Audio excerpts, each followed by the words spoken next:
मुस्तफ़ा नवाज खोखर साहब, यहाँ आज ईरान की सुप्रीम लीडर ने या उनकी हुकूमत ने ऐलान किया हम जो है वो जीत गए, और उनका जो ऑपरेशन था वो वादा सादिक सोएम था। पाकिस्तान ने बनियानुन मरसूस भी जीता।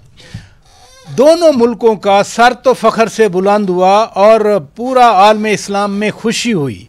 इससे मुसलमानों का दुनिया भर में जो है उनका क्या एडवांटेज हो सकता है, उनका क्या फ़ायदा हो सकता है?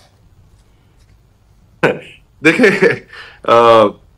मेरे ख्याल में एक तो ये उम्मत मुस्लिमा, आलम इस्लाम, इस तरह के लफ्ज हम इस्तेमाल करना छोड़ दें, लोगों को बेवकूफ़ बनाना भी छोड़ दें, अपने आप को भी बेवकूफ़ बनाना छोड़ दें। इन सारे क्राइसिस में आपको कहीं ओआईसी नजर आई? मुसलमान आपस में बटे हुए हैं। हमारी एक नजरों के सामने फलस्तीन में इस वक्त जो जेनोसाइड जारी है, क्या उसको रुकवाने के लिए हम कोई किरदार अदा कर सके? ये अब्राहम अकॉर्ड्स की अभी इस प्रोग्राम में गुफ्तगू हो रही थी। पिछले चंद सालों में दर्जनों इस्लामी ममालिक जो है उन्होंने इजराइल को रिकग्नाइज किया, और जिन्होंने रिकग्नाइज किया, क्या उनके अंदर इतनी हिम्मत भी हुई आज तक कि वो इजराइल के सफीर को बुलाकर उससे अपने दफ्तर खारजा बुलाकर एहतजाज ही कर ले गजा के मुसलमानों के ऊपर? तो ये हमने क्या ढोंग रचाया हुआ है? उम्मत मुस्लिमा और ये और वो कुछ नहीं है। ये दुनिया वापस इंटरनेशनल ऑर्डर कोलैप्स कर चुका है, और इंटरनेशनल ऑर्डर में इस वक्त सिर्फ एक ही जुबान बोली जा रही है, समझी जा रही है, माइट इज राइट। जिसके पास ताकत होगी वो अपनी बात मनवा भी सकेगा, और जिसके पास ताकत नहीं होगी, कमजोर होगा, उसको एक्सप्लॉइट भी किया जाएगा और उसके हिस्से भी किए जाएंगे। पाकिस्तान इस सूरत हाल में एक यूनिक मुल्क है तमाम इस्लामी दुनिया में कि इसके पास न्यूक्लियर कैपेबिलिटी मौजूद है। तो हमारी तरफ अगर कोई इवेंचुअली, खुदा ना करे कि कोई ऐसी सूरत हाल बन जाती है, तो फिर एक दुनिया को भी पता है कि एक न्यूक्लियर डेटरेंस इनके पास मौजूद है।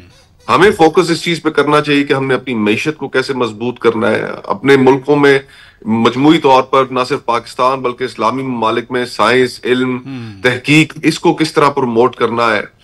B-2s वहां से उड़ते हैं अमेरिका से, हजारों मील का सफर तय करके वो आते हैं, नजर भी नहीं आते, किसी को नजर भी नहीं आते। तो वो जब तक आपके पास टेक्नोलॉजीज नहीं होंगी, आप इल्म और साइंस से ऐसे दूर भागेंगे कि बस कि जनाब नहीं, ये दुनिया तो आर्जी और फानी है, आखिरत की तैयारी करें, इस दुनिया की तरफ क्या तवज्जो देनी, तो फिर यही हाल आपके साथ होता रहेगा।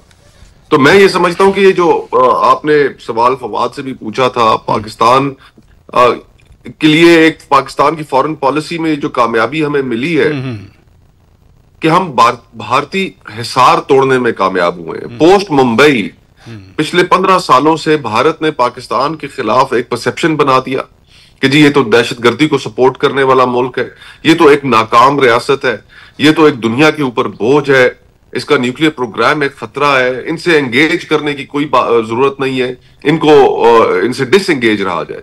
तो ये एक हिसार था जो भारत ने कायम किया हुआ था, और ये जो 3-4 दिन की जो जंग हुई उसमें हमने जो जवाब दिया भारत को, उससे हमने पूरी दुनिया में अपनी स्ट्रेंथ प्रोजेक्ट हमारी स्ट्रेंथ प्रोजेक्ट हो गई। ये बड़ी अच्छी बात आपने की। इधर रुकिए प्लीज।